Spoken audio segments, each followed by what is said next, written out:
স্বাগত আরেকবার বাংলা ভিশন সংবাদে।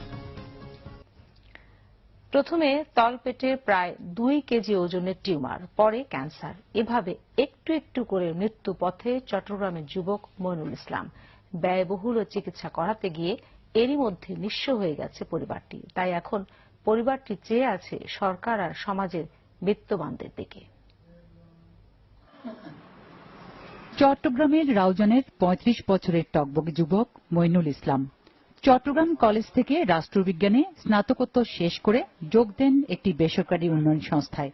বছরখানেক আগে বিয়ে করে হন সংসারী, কিন্তু বিধি বাম এ বছরের শুরুতেই পেটে ধরা পড়ে প্রায় 2 কেজি ওজনের টিউমার, যা পরে রূপ নেয় ক্যান্সারে।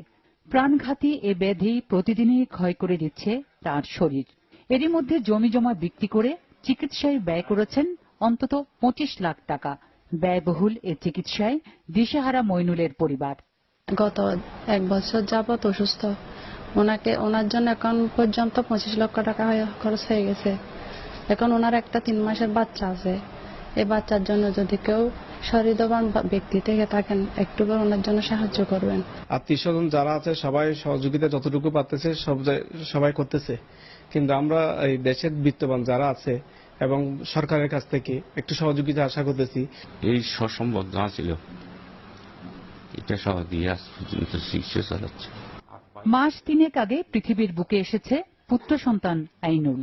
ছেলেকে কোলে নিতে মন চাইলেও শারীরিক অক্ষমতায় সেটিও পারছেন না Moinul.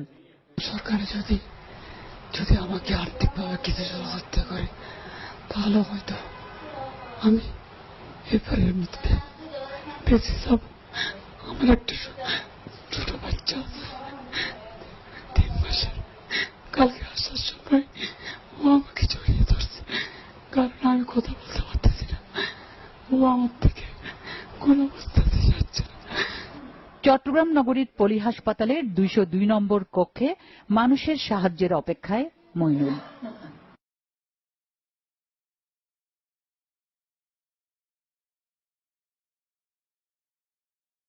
Bangla vision news desk. এবার দেশের বিভিন্ন জায়গার আরো কিছু খবর নিয়ে রয়েছে একটি ডেস্ক রিপোর্ট।